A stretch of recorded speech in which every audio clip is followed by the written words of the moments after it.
మొత్తానికి దిల్సుఖ్ నగర్ జంట పేలుళ్ల కేసులో న్యాయమూర్తి సంచలన తీర్పు ఇచ్చారు. 5గురికి మరణశిక్ష విధిస్తూ కొద్దిసేపటి క్రితమే ఉత్తర్వులు జారీ చేయడం జరిగింది. చెర్లపల్లి జైల్లోని ప్రత్యేక ఎన్ఐఏ న్యాయస్థానంలో ఈ తీర్పును వెలువరించడం జరిగింది. ఇందులో ప్రధానంగా అరెస్ట్ అయిన మొత్తం 6గురిలో అరెస్ట్ అయిన 5గురికి మరణశిక్షను విధిస్తూ న్యాయమూర్తి ప్రకటించడం జరిగింది. అసదుల్లా అఖ్తర్తో పాటు మిగతా 4 యాసిన్ బక్తల్, వకాస్, ఎజాజ్తో పాటు మరొక వ్యక్తి మొత్తం 5గురికి మరణశిక్ష విధిస్తూ ఆదేశాలు జారీ చేసింది. ఉదయం 11 గంటలకు వీళ్ళందరి నుండి ఇండివిజువల్గా ఒక్కొక్కరి నుండి ఒక్కొక్క వాళ్ళ యొక్క అభిప్రాయాలు తెలుసుకునే ప్రయత్నం చేశారు. కానీ ఎవరు కూడా పశ్చాత్తాప ధోరణి లేకపోవడంతో వీళ్ళందరికీ కూడా మరణశిక్ష విధిస్తూ న్యాయమూర్తి ఆదేశాలు జారీ చేయడం జరిగింది. ప్రధానంగా ఎన్ఐఏ ఈ కేసులో మొత్తం 3 ఛార్జ్ షీట్లను దాఖలు చేసింది. 2014 మార్చిలో మొదటి ఛార్జ్ షీట్ దాఖలు చేసిన తర్వాత అదే ఏడాది మరొక ఛార్జ్ షీట్ని, 2015లో మరో ఛార్జ్ షీట్ని, మొత్తం 3 ఛార్జ్ షీట్లని దాఖలు చేసింది. ఈ 3 ఛార్జ్ షీట్లలో కూడా 5గురు మొత్తం 6గురు నిందితులను ఉంచింది. అందులో మొదటి నిందితుడిగా ఉన్న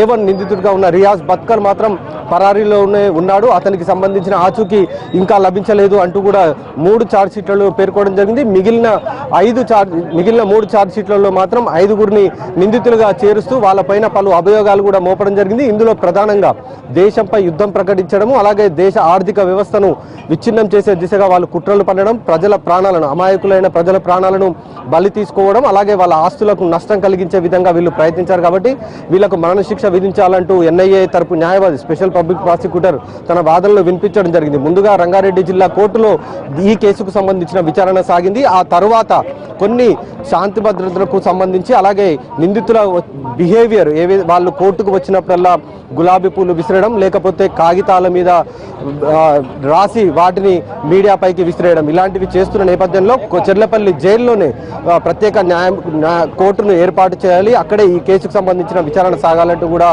తీర్పడం జరిగింది. ఈ మొత్తం సంఘటనలపైన 3.5 ఏళ్ల పాటు సాగింది విచారణ. ఇందులో 2014లో మొదటి అరెస్టు జరిగింది. నేపాల్ బీహార్ సరిహద్దులో యాసిన్ బత్కల్తో పాటు అసదుల్లా అఖ్తర్ని అరెస్టు చేయడం జరిగింది. ఆ తర్వాత వీళ్ళని కస్టడీలోకి తీసుకున్న ఎన్ఐఏ మిగతా 3గురిని కూడా అరెస్టు చేయడం జరిగింది. ఇందులో 2 రాజస్థాన్లోని అజ్మీర్ వద్ద అరెస్టు చేయడం జరిగింది. ఈ ప్రధానంగా రియాజ్ బక్తల్ ఆదేశాల మేరకే 2013 జనవరి చివరి వారంలో అసదుల్లా అఖ్తర్ హైదరాబాద్కు రావడం జరిగింది. అతను వచ్చిన వెంటనే అబ్దుల్లాపూర్ మెట్, ప్రధానంగా శివారు ప్రాంతాలు నిర్మానుష్యంగా ఉన్న ఏరియా, ఆ ఏరియాలో ఒక గదిని అద్దెకు తీసుకోవడం జరిగింది. ఫిబ్రవరి 7వ తేదీన గదిని అద్దెకు తీసుకున్నారు. ఆ తర్వాత ఫిబ్రవరి 9వ తేదీన జియావుర్ రెహమాన్ అలియాస్ వకాస్ ఇతను హైదరాబాద్కు, మంగళూరు నుండి హైదరాబాద్కు రావడం జరిగింది. వచ్చిన వెంటనే వీళ్ళిద్దరూ హైదరాబాద్లో ఏ ప్రాంతాల్లో ఎక్కడెక్కడ పేలుళ్లు జరిపితే ఎక్కువ ప్రాణ నష్టం జరుగుతుందన్న దానిపై పూర్తిగా వాళ్ళు రెక్కి నిర్వహించారు. అందులో భాగంగానే దిల్సుఖ్ నగర్ని టార్గెట్ చేసుకున్నారు. ఎందుకంటే దిల్సుఖ్ నగర్లో ప్రధానంగా స్టూడెంట్స్తో పాటు ఇన్స్టిట్యూషన్స్ ఎక్కువగా ఉంటాయి, అలాగే బిజినెస్ కూడా ఎక్కువగా సాగుతుంది. కాబట్టి సాయంత్రం సమయంలో ఎక్కువగా రద్దీ ఉంటుందని వాళ్ళు రెక్కి నిర్వహించారు. అందులో భాగంగానే ఫిబ్రవరి 21వ తేదీ మొత్తం 2 బాంబులని అమర్చారు. వీళ్ళు ఫిబ్రవరి 20వ తేదీ అఫ్జల్గంజ్లో ఒక సైకిల్ని 1400 రూపాయలకు వకాస్ కొనుగోలు చేశాడు. ఆ తర్వాత జుమెరాత్ బజార్లో 1500 రూపాయలకు ఒక సైకిల్ని కొనుగోలు చేశారు. ఆ తర్వాత అఫ్జల్గంజ్లో ఉన్న ఒక షాప్లో 2 ప్రెషర్ కుక్కర్ని కొనుగోలు చేసి నేరుగా అబ్దుల్లాపూర్ మెట్లో ఉన్న తమ రూమ్లోకి రావడం జరిగింది. వకాస్ ఐఈడి బాంబులను తయారు చేసి కుక్కర్లో ఉంచడం జరిగింది. ఆ తర్వాత మరుసటి రోజు 4గురు కలిసి అసదుల్లా అఖ్తర్, జియావుర్ రెహమాన్, యాసిన్ బక్తల్, తైసీన్ అఖ్తర్తో పాటు ఎజాజ్ మొత్తం 5గురు కూడా దిల్సుఖ్ నగర్కు బయలుదేరారు.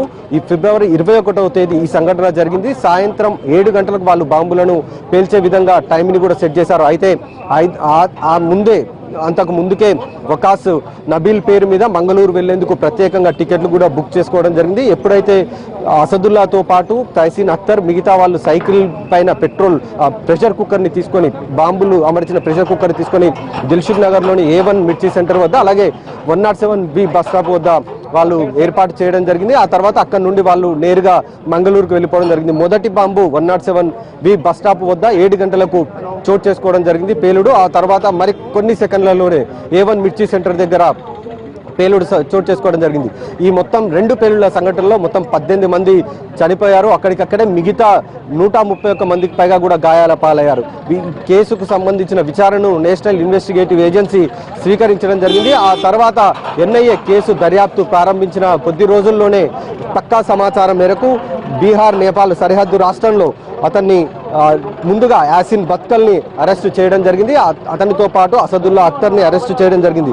వీళ్ళిద్దరూ ఇచ్చిన సమాచారం మేరకు జియావుర్ రెహమాన్, ఎజాజ్ అలాగే తైసిన్ అఖ్తర్ వీళ్ళ ముగ్గురిని అరెస్టు చేయడం జరిగింది. వీళ్ళ ముగ్గురి పైన మొత్తం 5 పైన కూడా ఐపీసీ సెక్షన్స్ కింద 302, 307, 324, 326, 316, 436, 466 అలాగే వీటితో పాటుగా 121, 121A, 122, 201 అండ్ 120B వీటితో పాటు దేశద్రోహం చట్టం కింద ఒకటి, అలాగే పేలుడు పదార్థాల యాక్ట్ 1967 సెక్షన్స్ 3 మరియు 5 సెక్షన్ల కింద కూడా వీళ్ళ మీద కేసులు నమోదు చేయడం జరిగింది. ఈ మొత్తం అభియోగాల మీద సుమారు 3 ఏళ్ల పాటుగా విచారణ కొనసాగింది. ఆ తర్వాత ఈ నెల గురువారం రోజు న్యాయమూర్తి వీళ్ళని దోషులుగా కూడా ఖరారు చేస్తూ ఇవాళకి కేసును వాయిదా వేయడం జరిగింది. ఇవాళ దోషులకు శిక్ష విధించేందుకు ఉదయం నుండిగా దానికి తగిన ప్రాసెస్ కొనసాగుతూ వచ్చింది.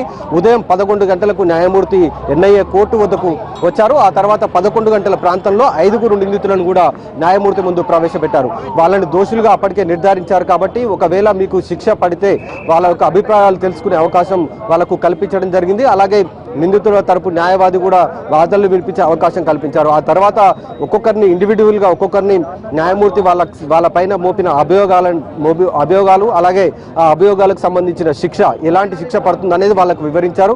కానీ ఆ నిందితులు ఎవరు మాత్రం ఎలాంటి సమాధానం చెప్పలేదు. చివరకు ఎన్ఐఏ వీళ్ళకు సంబంధించిన 151 మంది సాక్షులను ప్రవేశపెట్టాము. అలాగే 201కి పైగా మెటీరియల్స్ను కూడా కోర్టు ముందు ప్రవేశపెట్టాం. కాబట్టి వీళ్ళు 18 మంది ప్రాణాలు తీసిన కారకులు వీళ్ళు. అలాగే 131 మందికి పైగా కూడా గాయాలయ్యారు. కాబట్టి వీళ్ళకు మరణ శిక్ష విధించాలి అంటూ కూడా ఎన్ఐఏ తరపు స్పెషల్ పబ్లిక్ ప్రాసిక్యూటర్ వాదనలు వినిపించడం జరిగింది. చివరకు న్యాయమూర్తి ఎన్ఐఏ స్పెషల్ పీపీ వాదనలు ఏకీభవిస్తూ ఇవాళ 5 కూడా మరణ శిక్షను విధించడం జరిగింది. ప్రస్తుతం చెర్లపల్లి జైల్లో న్యాయమూర్తి ప్రత్యేక కోర్టు హాల్ ఏర్పాటు చేయడం జరిగింది. ఆ కోర్టు హాల్లోనే న్యాయమూర్తి కొద్దిసేపటి క్రితమే ఈ 5 మరణ శిక్ష విధించడం జరిగింది.